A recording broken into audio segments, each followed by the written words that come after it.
listen.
discipline. What is Islam all about? Wallahi, it's about rules and regulations that will govern the way you shall live your life, so that you earn the pleasure of Allah. You will have the success of this world, even if the people on earth don't think you're successful, because their level or the point that they consider success has nothing to do with real success. Hence, on earth, when you see people having a lot of wealth, having a lot of material possessions, people say that man is extremely successful, but they forget that he can't sleep at night. They forget that he's not content at all. They forget that he's got issues that he can't even solve. So Allah says, the success that you will attain by doing things that I have ordained shall not only be the holistic success of this world, but it will go through with you into the hereafter and eternity. That's Allah. So Adam alayhi salam, shaitan conned him, made him incline beyond the pleasure of Allah to something. Now we all have inclinations. Allah's created within us inclinations. We like certain things and we dislike certain things. We incline towards certain things and we don't incline towards certain things. What are some of these things? Can you tell me? What do you incline towards? I check the young guys all smiling. MashaAllah. What's going on? MashaAllah. What do you incline towards? Let's say you incline towards the opposite sex. Natural. Allah's created it naturally within you, the inclination towards the opposite sex. It's a natural, uncontaminated inclination. Shaitan didn't play with it at that particular point unless it goes beyond what Allah has ordained, but it's there. You're inclined, it's natural. It's pure nature. That's what Muslims call it, pure nature. What is the pure nature? I'm inclined towards what? The opposite sex. Are you allowed, just because you're inclined towards something, to just go and have it?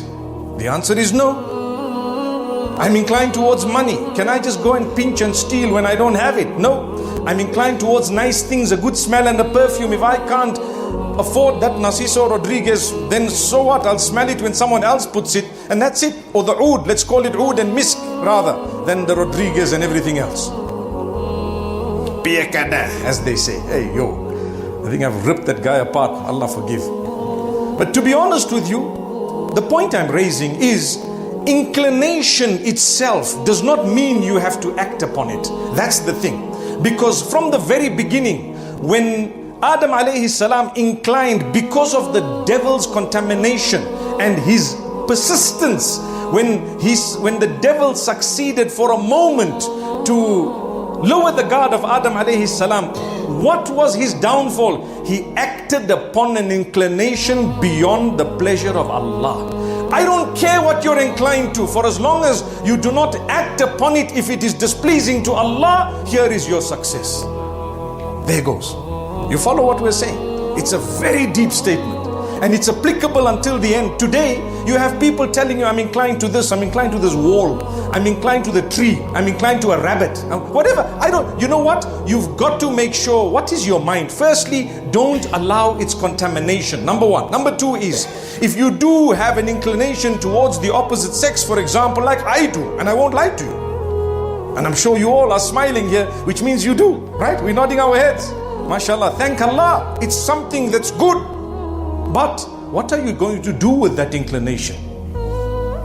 So here comes Nabi Muhammad sallallahu alaihi wasallam, and he tells you, if you incline towards something that is displeasing to Allah and you held yourself back, Allah rewards you for holding yourself back for the pleasure of Allah. Wow.